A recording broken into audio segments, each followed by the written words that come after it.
दोस्तों, हमारी हैंडराइटिंग ठीक उसी तरह होती है जैसे सब्जी के ऊपर पड़ा हुआ हरा धनिया।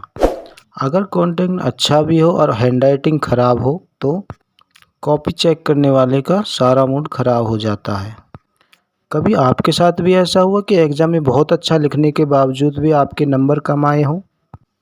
तो हो सकता है ऐसा आपकी गंदी हैंडराइटिंग की वजह से हो सकता है।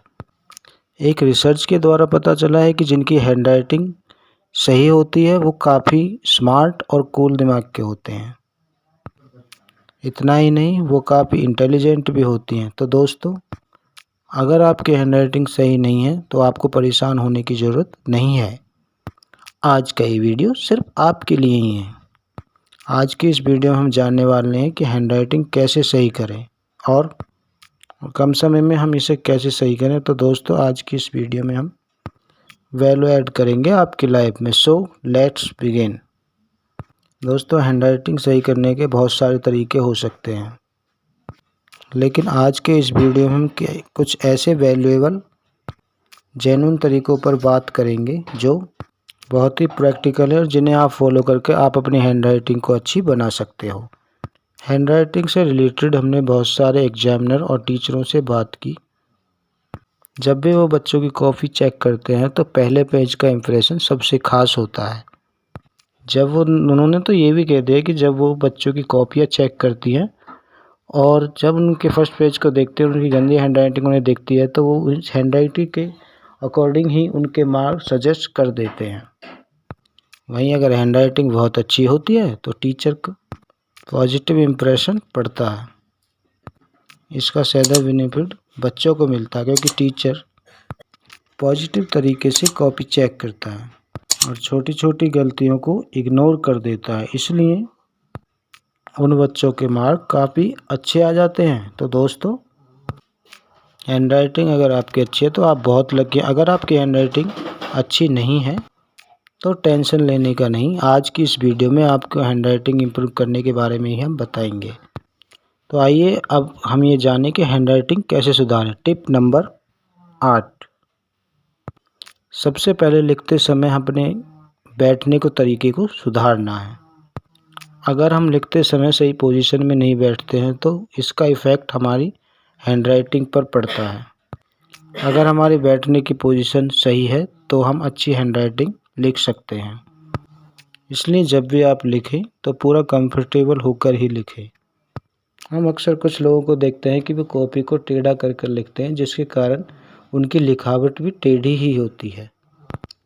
लेकिन कुछ लोग तो ऐसे भी होते हैं जो टेबल के ऊपर सर रख कर लिखते हैं। तो अब आप खुद ही बताइए, अगर कोई बंदा टेबल पर सर रख कर लिखेगा तो उसकी हैंडराइटिंग कहाँ से अच्छी आएगी। तो आपको ऐसी गलती बिल्कुल भी नहीं करनी है और लिखते समय एक सही पोजीशन में बैठना है। हमारी पोजीशन कुछ इस तरह होनी चाहिए जिससे लिखते समय हम बिल्कुल कंफर्टेबल महसूस करें। Tip number 7। हमारी हैंडराइटिंग कैसी हो गई काफ़ी हद तक इस बात पर भी डिपेंड करता है लिखते समय हम पेन को किस तरीके से पकड़ते हैं। जब हम पेन को कसकर पकड़कर लिखते हैं तो इसको हमारे दो घाटे होते हैं। इसके कारण हमारा हाथ जल्दी दुखने लगता है और हमारी लिखावट दूसरे पेज पर भी आ जाती है, फिर रायता फैल जाता है। इसलिए आप जब भी लिखो तो अपने पेन को पूरे कंफर्टेबल तरीके से पकड़ो ताकि इस पेज की राइटिंग अगले पेज पर ना दिखाई दे। Tip number 6। आपने अक्सर सुना होगा कि किसी काम को जल्दी करने के लिए जल्दी नहीं करना चाहिए। इसलिए हम जब स्पीड में हैंडराइटिंग लिखते हैं तो हमारी हैंडराइटिंग साफ नहीं आती और किसी को समझ में भी नहीं आती है। इसलिए हमेशा हमें धीरे धीरे लिखना चाहिए ताकि हमारी हैंडराइटिंग अच्छी दिखे और दूसरों को अच्छे से समझ में आए। एक बार जब आपकी हैंडराइटिंग अच्छी आने लगे तो आप धीरे धीरे स्पीड बढ़ा सकते हैं।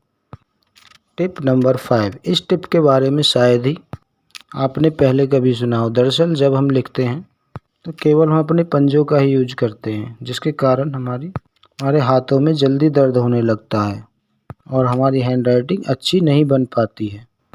तो अब हमें ऐसा नहीं करना है। तो अब हम आपको पूरे हाथ को मूव करते हुए लिखना है, जिसके कारण हमारे हाथ में भी दर्द नहीं होगा और हम साफ साफ लिख पाएंगे। इसे ट्राई करके देखिए, आपको ज़बरदस्त इम्प्रूव मिलेंगे। टिप नंबर 4, हम अगले पॉइंट में जाने से पहले मैं आपसे एक सवाल पूछना चाहता हूँ। इमेजिन कीजिए एक कमरे के अंदर आपको बहुत सारी बॉल दिखाई देती हैं जो इधर उधर बिखरी हुई हैं। उसी तरह बगल वाले कमरे में भी बहुत सारी बॉल हैं जो बिल्कुल अच्छे तरीके से रखी हुई हैं। अब आप ही सोचिए कि दोनों में से कौन सा कमरा देखने में अच्छा लगेगा। ऑफ कोर्स जिस कमरे की बॉल्स लाइन में लगी हुई हैं वही कमरा देखने में अच्छा लगेगा। इसी तरह हमारी राइटिंग में भी होता है। अगर हम लिखते समय वर्ड्स के बीच एक जैसे गैप नहीं रखेंगे तो हमारी हैंडराइटिंग अच्छी नहीं दिखेगी। लिखते टाइम हमें शब्दों के बीच में गैप रखना है और कोशिश करनी है इस सभी शब्दों के बीच में सामान्य गैप हो, जिसके कारण हमारी हैंडराइटिंग साफ और अट्रैक्टिव दिखाई देगी। कई बार होता है ना कि हम शब्दों के बीच बहुत ही कम गैप छोड़ते हैं या फिर बहुत ज़्यादा गैप रखते हैं। इससे हमारी हैंडराइटिंग बहुत ही बेकार दिखती है।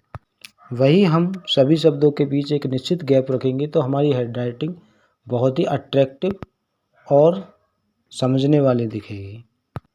टिप नंबर 3, दोस्तों जिस तरह साफ पानी में सब कुछ साफ साफ दिखाई देता है, ठीक उसी तरह राइटिंग में भी होता है। अगर हमारा पेपर तो राइटिंग भी साफ साफ दिखाई देगी। अगर हमारा पेज गंदा होगा तो हमारी राइटिंग भी गंदी ही दिखेगी।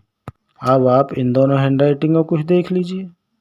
पहली हैंडराइटिंग में पेज काफ़ी गंदा है, इसलिए हैंडराइटिंग अच्छी नहीं दिख रही है। लेकिन दूसरे पेज बिल्कुल साफ सुथरा जिसमें हैंडराइटिंग बहुत ही अच्छी दिख रही है। टिप नंबर 2, करत करत अभ्यास के जड़मति होत सुजान।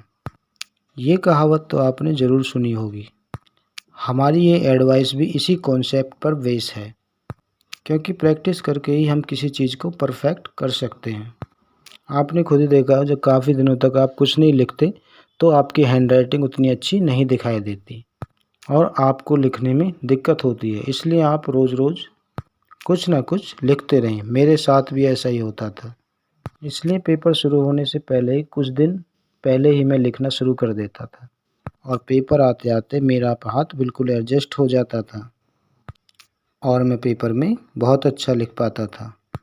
आप भी इस फार्मूला को ट्राई कर सकते हैं। टिप नंबर 1, तो दोस्तों एक बात तो बिल्कुल पक्की है, अगर बंदूक अच्छी है तो हमारा निशाना भी अच्छा ही रहेगा।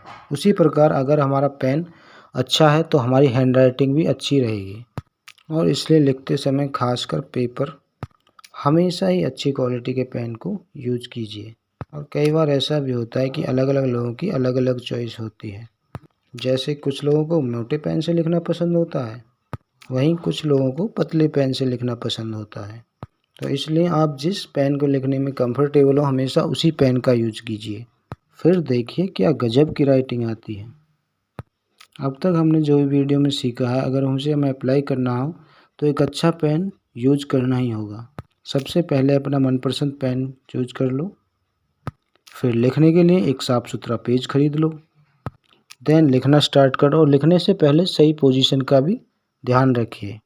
लिखते समय इस बात पर हमेशा फोकस रखो कि लिखते समय शब्दों के बीच गैप निरंतर रहे। तो दोस्तों जब भी लिखना शुरू करो तो शुरुआत हमेशा धीरे धीरे ही करो।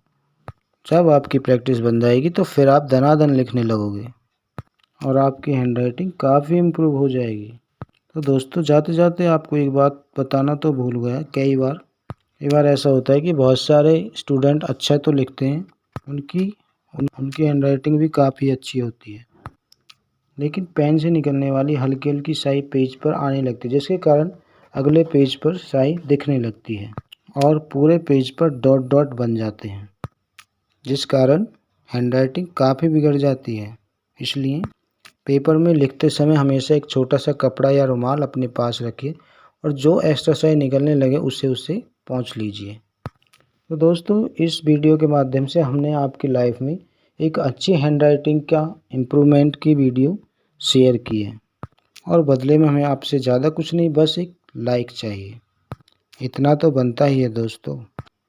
और हमारे साथ वीडियो से जुड़ने के लिए बहुत बहुत धन्यवाद। अगर आपको हमारा ये वीडियो पसंद आया तो कमेंट में ज़रूर लिखिए और इस वीडियो को लाइक और शेयर ज़रूर करें ताकि और अगर आप और वीडियो देखना चाहते हैं इसी तरीका तो हमारे चैनल को सब्सक्राइब कीजिए और बगल में बने बेल आइकन पर भी क्लिक करें ताकि हमारे आने वाली वीडियो को भी आप देख सकें। लिखने की प्रैक्टिस करते रहिए। तो मिलते हैं अगले वीडियो में। Take care and all the best.